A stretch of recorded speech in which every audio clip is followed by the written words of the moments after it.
Bridge Prep. My guest is Nick Farina. He serves as the CEO of Gifted Hire, an angel-backed company that connects high achievers with great entry-level opportunities. Prior to Gifted Hire, he co-founded JetSet, a travel software company named one of Entrepreneur Magazine's 100 Brilliant Companies of 2011. Welcome, Nick. Thank you for having me. All right, Nick, tell me a little bit about Gifted Hire. So Gifted Hire was conceived by my co-founder, Steve Laughlin. And Steve started the National Society of Collegiate Scholars, which has grown to be one of the largest undergraduate honor societies in the U.S. They have over 1 million members, and they recognize high achievers in their first and second year of college.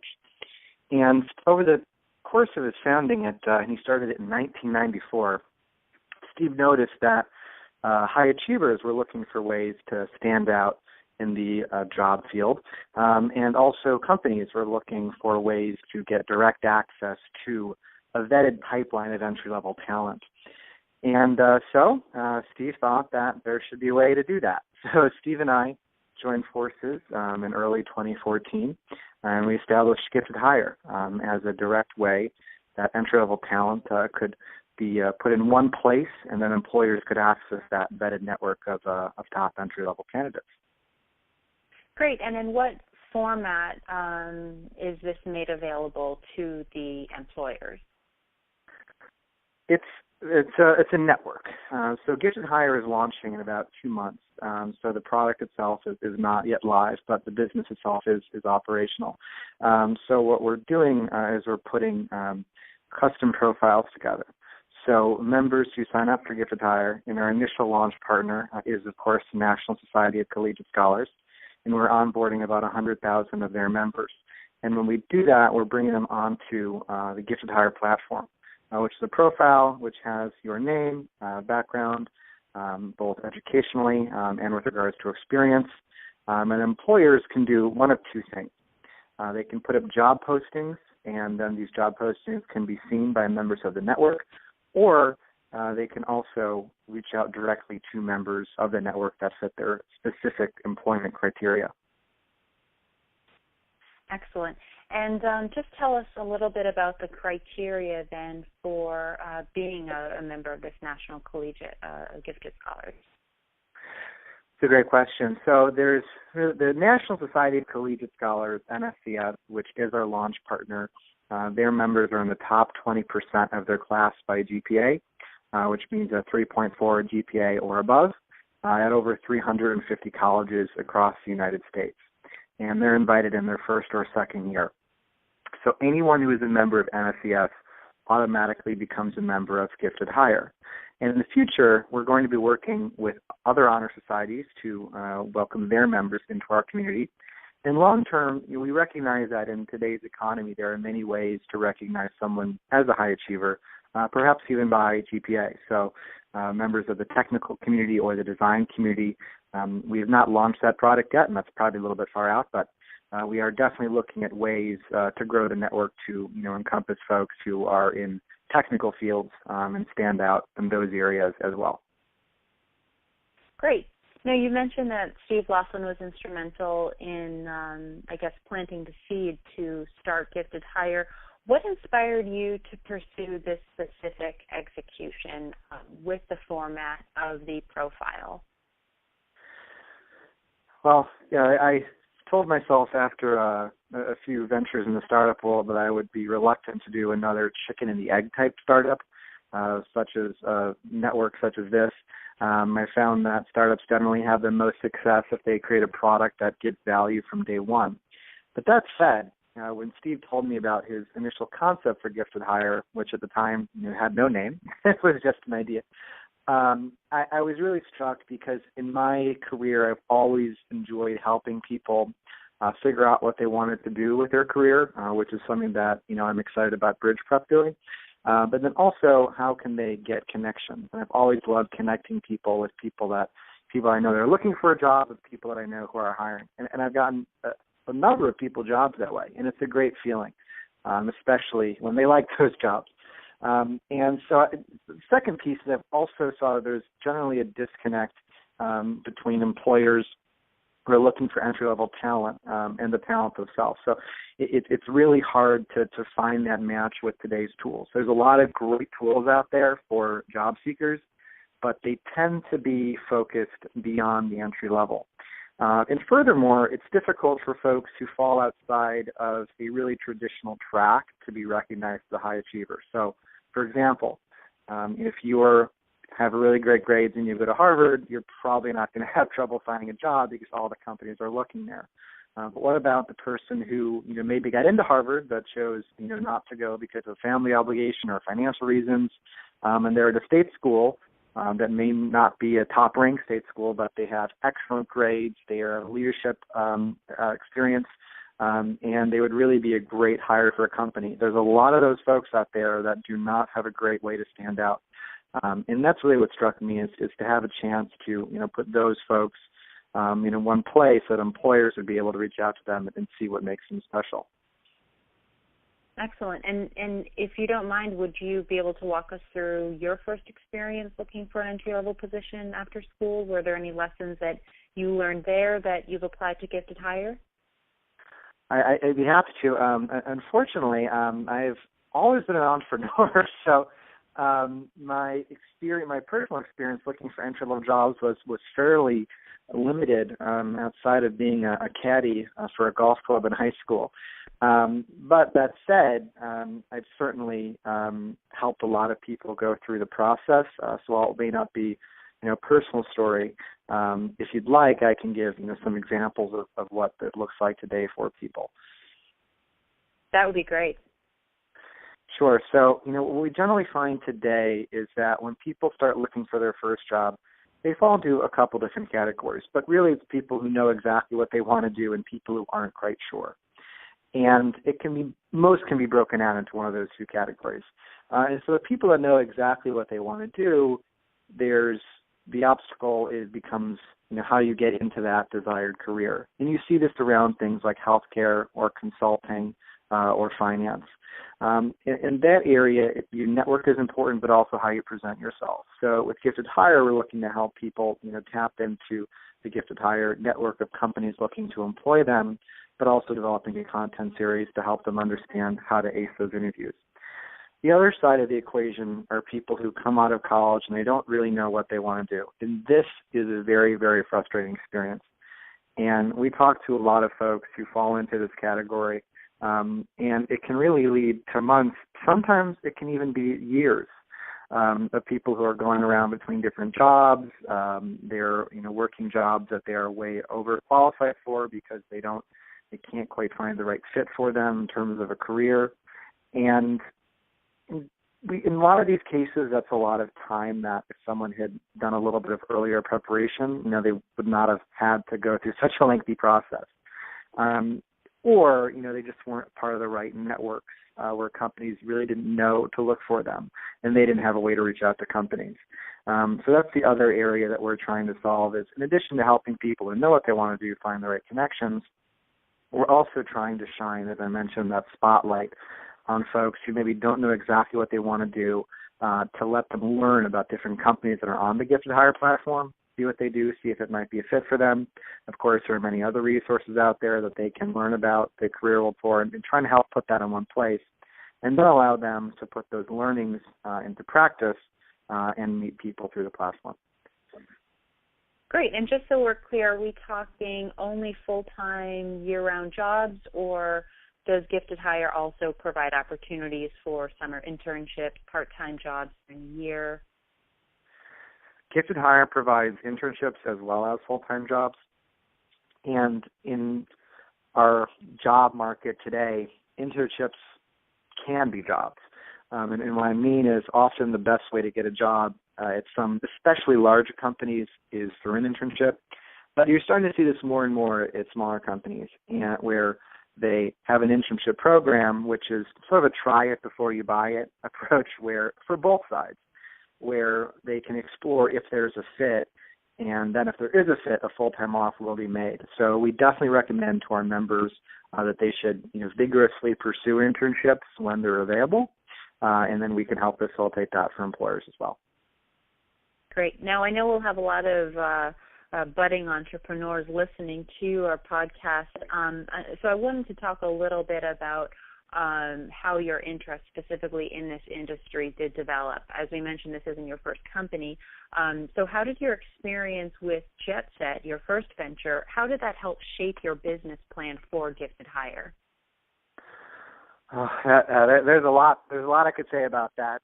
There's entrepreneurship is something that can only be taught to a certain extent. And before I launched my entrepreneurial career, and I've been starting businesses or working for startup businesses since 2003 now, I tried to learn as much as possible. And I still try and learn as much as possible, whether it be through books, having mentors, reading articles online. But at the end of the day, you really have to do it to experience it. So at JetSet, we made both mistakes and did some things right. And really from day one, Gifted Hire has been informed by my learnings at JetSet, and also by my co-founder Steve Laughlin's learnings starting NSCS. So just to give a few concrete examples, I think number one is to start as small and focused as possible. Instead of coming up with a very, very big product idea with many, many different possible customers and many different market segments, we found that it's most effective to be really sharply focused on who your target market is and what your product is, to get some initial traction and success, and then to make it bigger from there. So instead of saying, well, we're going to be this huge product for everyone to find jobs and we're going to make it the best job product out there, we're very, very focused on high achievers at the entry level. And, if and when we see success there, then we're going to start to expand it into perhaps other areas, perhaps not. The second thing is to, and this is somewhat related, is to develop your product directly based on customer feedback, but also by having, your own product leadership involved in that. What I mean is a lot of times people go too far one way or too far the other way. So too far one way is a company that doesn't listen to their customers, and they have a vision in their heads as founders of what they want to build. They build that, they put it out in the market, and they don't listen to their customers to get feedback on it, and then they built something that no one wants. The other side is a company that listens only to their customers, and they try and add every feature a customer requests, and at the end, the product doesn't really stand for anything because it's a bunch of ideas mixed together. So the middle path that I learned the hard way is to have clear vision behind your product and to have a clear roadmap that you've developed with some customer feedback, but also with industry experience. So in building Gifted Hire, I leaned a lot, because I didn't have industry experience in the recruiting space, I leaned a lot on my co-founder Steve's experience, and also our Vice President of Strategic Relationships, Kathy Sims, who ran the UCLA Career Center for 20 years. So she had a lot of experience in the area. So I leaned on them to have an idea, an understanding of how to build the product itself and what would be a good starting point. And then we're also going to draw on customer feedback to help support it. So you want to have that good middle ground of having a clear product vision, but also listening to your customers to an extent. So you have to have leadership, and that's something, not everyone can be Steve Jobs, but that's something that Apple did very well, is they had a good idea, a vision and leadership on their product, and they sort of figured out what people wanted. So you have to have a little bit of that, but because not everyone is that talented, you do also have to listen to your customers to a great extent. So those are two really quick learnings. And the last one, which will be a much faster example, so point number 3, is to be as capital efficient as possible. There are many, many ways to waste money when you're starting a business, and there are many vendors who are going to try and sell you things, and you don't really need any of them. When you're starting out, you're going to need a few of them. You're going to need a hosting platform for a tech business. You're going to need to take people out to coffee to build your network. But really think about, what do I need that is critical for this business to succeed? And in the early days, if an expenditure doesn't meet that standard, save it for later. And those are my 3 quick learnings. All great points. Thanks. Now, before we move on, I just wanted to circle back to one point you made. You said you can read all the books that are out there, but what really counts is the on-the-job training. A lot of our listeners, are still in school. Maybe they're lacking the time or resources needed to really start a company. How would you recommend they start to get this on-the-job training in entrepreneurship despite, a real lack of time or financial resources? That's a great question. Let me think about that. There's really two pieces you asked, which is a time constraint and a financial constraint. You have to make the time. There's no way around that one. The financial constraint is something that you can get around in a couple of ways. The first is, of course, by working for a startup. So if there's a startup that will pay you to do something during the summer as an internship, because a lot of early-stage companies offer paid summer internships. So that's one way that you can, get a job at a company instead of starting one on your own, and that will really reduce the financial impact. Or if you really want to start your own company, there's plenty of ways to do this without any financial or very, very little financial outlay. And I think a problem of today's startup media is that they all see this company launched with $5 million of funding, or, this company raised $100 million. And it gives people the impression that to start a business, they need to be, very wealthy or be able to raise money. That's not true. My first business was one of the first eBay drop-off companies. And we would find companies that had large quantities of items to sell, or individuals that had certain high-value items, and we would help them sell them on eBay. Now, this was about 12 years ago, so eBay was a lot harder then, and people were willing to pay you to do that. I wouldn't recommend anyone do it now because the commissions on eBay are very low, and anyone can do it themselves. But that's just one example of how, I saw a market opportunity and got that business up and running, probably for $50 on business cards, and I did it in my spare time. So you can start a business off no capital, or you can work for a company. And those are two ways you can help avoid the financial impact. But as far as time, it's a time-intensive, career. You really do have to put the time aside. So you have to, understand, really think to yourself, is entrepreneurship something that I want to do? And if so, you can easily make the time for it in addition to your studies. And if you don't have the time to devote to learning a little bit about the field, then you should wait for a better time to jump into it, perhaps. Excellent. Now, we did mention that Gifted Hire is angel-backed, so staying on the topic of finances, can you walk me through the process of securing angel backing? Sure. So raising capital is something that you really should try and avoid as an entrepreneur for as long as possible, unless you are very, very experienced in your business and can get it on pretty good terms, or if you just have folks that that are willing to support you on good terms, that can work too.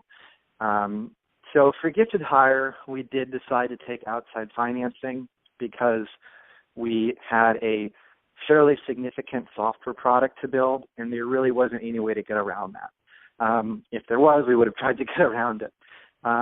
So for raising money, the first thing is to decide if you really need it. And this goes back to something I mentioned earlier, where you have to think about, what are the expenses that you're going to have to incur to get your business up and running. So you have to think about what you really, really need to get to a stage of some traction. And traction is really, whether it could be the amount of users that you have, the amount of revenue you're bringing in, something to, and this is different for every business, so I'm not trying to be vague here, but really some indication that you're on to something. Ideally, it's revenue, because then you don't have to raise outside funding. And in a city like Chicago, that's a very popular traction point because different cities like different things. In the Midwest, you tend to like revenue-focused startups. Go to Silicon Valley, they want you to have 1 million users. They don't care if you're making money. So you really have to decide which way you're going in. Then when it comes time to raise money, the best way to get money initially is through friends and family. The fact is, and I want to underline this 1,000 times, because people waste time and money trying to raise money when it's never going to happen. The fact is, you cannot raise money from professional angels or venture capitalists unless you have either A, serious product traction, or B, you have a track record of success as an entrepreneur. It's just not going to happen otherwise. You can still raise money from friends and family, or even from a business loan if you have collateral, but you really don't waste your time trying to raise money, because I did. When I was just starting out, I tried to raise money from venture capitalists and from angel investors, and we had a cool product, we had a cool deck, I got all dressed up, I made a good pitch, but, it just wasn't going to happen. So instead of trying to focus your energy on getting investors early on, instead use that energy to build a great product, to get some revenue, or, failing that, to get some great traction. And then once you've exhausted friends and family, and you really are ready for that angel funding or VC funding, it's always best to have investors come to you. So the best situation is when you have positive press, or even better if they're one of your customers. I have a friend whose company got funded because a venture capital firm was actually a customer of their competitive intelligence software. So you really want them to come to you, because then you have much more leverage. If you're out there pitching investors, they know that you need the money in many cases, and your terms are not going to be as good. Excellent points. Now we just have time for one more question. Would you mind telling us just some of the major challenges or surprises that you encountered when trying to secure this angel funding? Our latest fundraising went, fairly smoothly because we had a network of people to raise it from, but there were certainly some bad surprises. I think number one, the biggest surprise that no matter how long you do this, you're not quite prepared for, are people who commit to investing in a company and then back out for no reason. It's not as if sometimes people say they do diligence and then they leave, but sometimes people just flake out. And this has happened to me and to other people where, and again, this is separate from diligence. It's not that they found something bad, but people will say, okay, I'm in, and then a week later they'll say, nah, I changed my mind. I don't want to do it. So you really can't count your chickens before they hatch when it comes to raising money. And the other thing, and this happens a lot, it's a negotiation tactic, is investors who, they won't pull out, but over time they will start to ask for more and more and more, and they kind of string you along. And this hasn't happened to us, but it's happened to some very good friends of mine where they've been raising money, and an investor will sort of string them along for 2 months, just so that they become increasingly desperate and can get better terms from them. And that happens with professional investors a lot, venture capitalists and angels, and that's definitely something that if you start to see that behavior, you want to walk away and not deal with that. And then the third thing are folks who, it can be difficult to raise money at all. And I always say, put it out there for a few weeks. If you really aren't getting any bites after a few weeks, maybe it's time to go back to the drawing board and try and hit, other milestones without funding. And that's something that we did at Gifted Hire. There were a few different areas where we kind of tested the waters and got a sense, okay, we're not quite far along enough. So we went back, we improved the product demo we had, we got some more information on the market sizing, and then we went back out there until finally we were ready to raise money. And then the last thing I'll say is relationships are certainly important. So there are some people that we are working with now, one investor in particular, where they just wanted to see commitment and wanted to make sure that the team was in it for the long haul, which I respect greatly. So we had our first meeting about maybe a year ago, and no matter how much we had said, oh, we're committed, this is going to be great, once you saw us 6 months later, still working hard, still tackling the same problem, still focused, then he started to see, okay, wow, these people are the real deal. And that's something that that I think as an investor you should look for. As an entrepreneur, try and show that same focus. So if you need an investor and they're not quite ready to invest, keep them updated. Keep telling them what you're doing. And eventually, and this is I want to end on this because I advise a lot of startups, and I promise this will tie together. I advise a lot of startups, and people come to me and say, I've got an idea, and 9 times out of 10, probably 19 times out of 20, I'll never hear from them again. So if you're pitching an investor, and they say no, and you keep following up, you're really going to stand out in their eyes because they're going to be getting a lot of pitches. A lot of people just give up or never follow up. But persistence and follow-up are really important in building a successful business. So if you're following up with that investor, if you're showing traction and progress, that's really going to separate you as an entrepreneur, and it's going to give you a better chance at getting funding. Great. So keep them in that proverbial Rolodex no matter what. Absolutely, and keep them updated. Great. Well, Nick, that's all the time we have for today, but I want to thank you so much for joining us, for your insight, and I wish you the best of luck for the launch of Gifted Hire. Thank you so much. I appreciate it, and thank you for having me.